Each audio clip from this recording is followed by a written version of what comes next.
दुचाकीवरून chain snatching करणाऱ्या 2 सराईत गुन्हेगारांना अटक करण्यात गुन्हे शाखा युनिट 2च्या पोलिसांना यश आले आहे। आरोपींकडून मोटारसायकल व हिसकवलेली सोन्याची पोत असा एकूण 1,48,000 रुपयांचा मुद्देमाल हस्तगत केला आहे।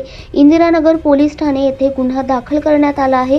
गुन्ह्यातील फिर्यादी त्यांच्या घरापासून गामणे ग्राउंडकडून वासन टोयोटा शोरूमकडे पायी जात असताना शुभम किराणा प्रोव्हिजन जवळ नवीन बांधकाम बिल्डिंग जवळ दुचाकीवरून आलेल्या आरोपीने गळ्यातील सोन्याची पोत बळजबरीने हिसकावून पळवून नेली होती। इंदिरानगर पोलिसांनी गुन्हा दाखल केला होता। गुन्हा दाखल झाल्यानंतर वरिष्ठांच्या आदेशाने गुन्ह्याच्या घटनास्थळी भेट देऊन गुन्हे शाखा युनिट 2चे अधिकारी व अंमलदार यांचे पथक तयार करून आरोपींचा शोध घेत असताना नितीन फुलमाळी व संजय पोटिंदे यांना गुप्त बातमीदारामार्फत माहिती मिळाली की मुसा अयूब सय्यद वय वर्ष 40 राहणार जामा मस्जिद जवळ घर नंबर 335 आडगाव नाशिक तसेच रोहित गणेश राठोड वय वर्ष 24 राहणार शिवनेरी नगर घर नंबर 380 टाकळी फाटा नाशिक हे दोघे नाशिकच्या पाथर्डी फाटा चौकात सुझुकी बर्गमन MH 15 JT 5291 या मोपेडवर संशयितरित्या वावरताना दिसून आले।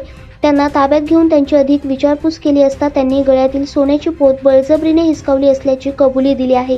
त्यांच्याकडून 24 तासाच्या आत गुन्ह्यात वापरलेली मोटारसायकल व फिर्यादी यांच्याकडून बळजबरीने हिसकावलेली सोन्याची पोत असा एकूण 1,48,000 रुपयांच्या किमतीचा मुद्देमाल हस्तगत करून इंदिरानगर पोलीस स्टेशनला वर्ग केला आहे। सदरची कामगिरी वरिष्ठांच्या मार्गदर्शनाखाली गुन्हे शाखा युनिट 2चे वरिष्ठ पोलीस निरीक्षक विद्यासागर श्री मनवर, सहाय्यक पोलीस निरीक्षक समाधान हिरे, गुलाब सोनार, नंदकुमार नांदोडीकर, प्रकाश महाजन, नितीन फुलमाळी, किरण अहिरराव, वाल्मिक चव्हाण तसेच मनोज परदेशी, संजय पोटिंदे, जितेंद्र वजिरे अशांनी ही कामगिरी केली आहे। दैनिक भ्रमर, नाशिक।